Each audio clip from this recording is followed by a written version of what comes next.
The city's beloved sausage king, a wife who vanished without a trace, and a factory furnace burning through the night. When police stepped inside, they uncovered bone fragments, a wedding ring, and a story so disturbing it would spark ghost tales, ruin a business, and haunt Chicago for more than a century. Adolph Louis Luetgert was born on December 27, 1845, in Germany. He was the fourth of 16 children, born to Christian Heinrich Luetgert and Margarita Sophia Severin.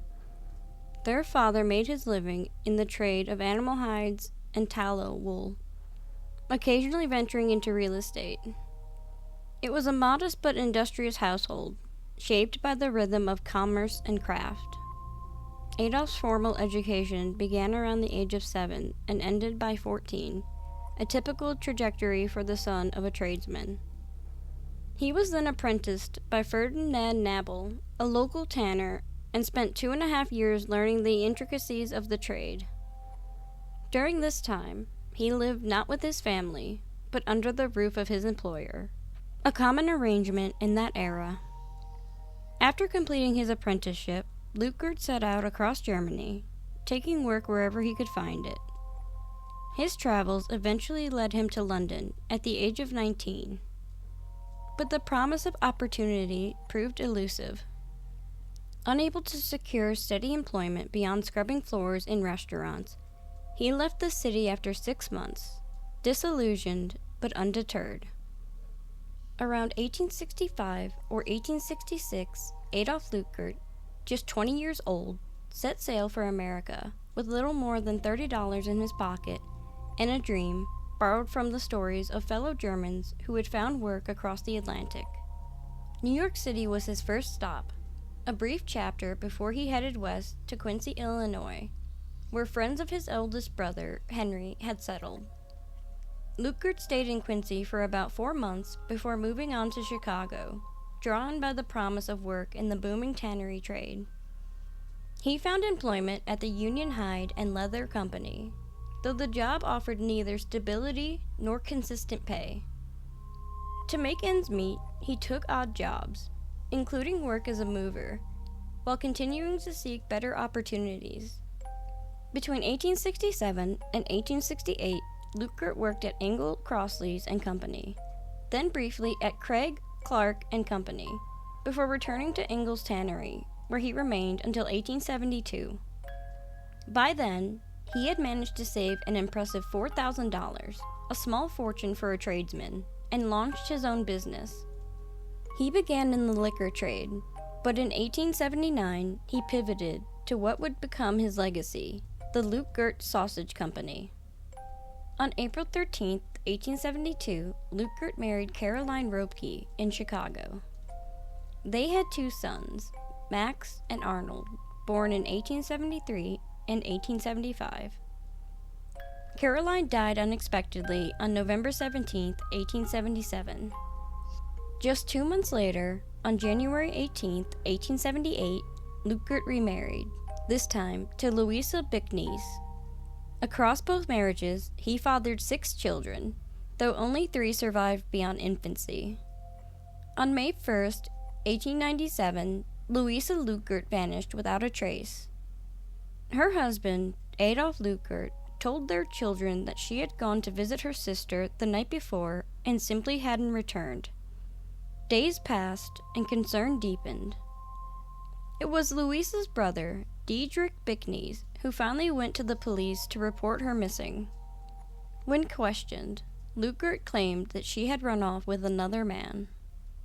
But investigators quickly uncovered troubling details. The Luetgerts' marriage had long been volatile.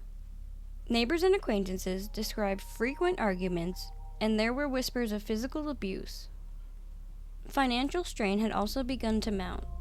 Luetgert had suffered losses during the Panic of 1896, and according to some accounts, he had begun courting a wealthy widow. The implication was clear. He had plans for a new life, one that didn't include Louisa. The night of May 1st, 1897, settled over Chicago, thick and close, the kind of darkness that swallows sound. At 10:30 p.m., Louisa Luetgert was seen stepping through the heavy doors of her husband's sausage factory, her figure disappearing into the shadows beside him. The watchman on duty would later recall how Luetgert pressed a small errand into his hands, then, almost casually, told him to take the rest of the night off. By morning, Louisa was gone. As detectives dug deeper, they uncovered a chilling paper trail. Receipts showing that just days before, Luetgert had purchased arsenic and potash, chemicals with deadly potential. Piece by piece, the story they had feared began to take shape. In their minds, the conclusion was inescapable. Luetgert had murdered his wife, boiled her body in lye, and what remained he burned in the roaring heat of the factory furnace. They also found 2 of Louisa's rings, including one that had the initials LL engraved on it. They also found bone fragments. Despite the mounting evidence, Luetgert insisted he was innocent, but the case had already gripped the city. The factory, once a symbol of success, had become the scene of a suspected murder.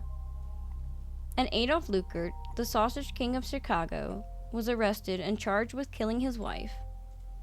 Luetgert maintained his innocence, but the case had already captured national attention, and the authorities were convinced. He was arrested and brought to trial for the murder of his wife. Adolph Luetgert's first murder trial commenced in August of 1897 at the Cook County Courthouse, presided over by Judge Richard Tolehill. The defense was led by William Vincent, while the prosecution was headed by the state's attorney Charles S. Deeney.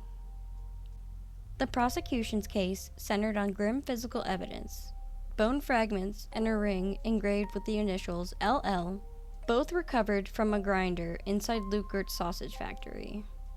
They argued that Louisa Luetgert had been murdered, and her remains were destroyed within the factory walls.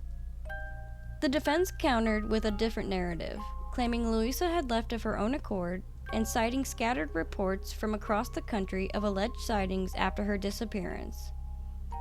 Throughout the proceedings, Luetgert appeared strangely composed, some said smugly confident, as if certain he would be acquitted. But the jury failed to reach a unanimous decision, resulting in a hung jury and a mistrial. The retrial began in January of 1898, again in Cook County.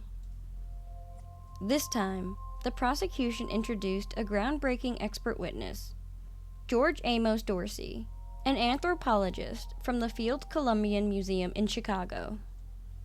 Dorsey testified that the bone fragments found in the factory were indeed human, an early and pivotal use of forensic anthropology in a criminal trial. The second jury reached a unanimous verdict. On February 9, 1898, Luetgert was convicted of murder and sentenced to life in prison. Just 18 months later, on July 7, 1899, he was found dead in his cell at the Illinois State Penitentiary. The official cause of death was listed as fatty degenerative heart disease.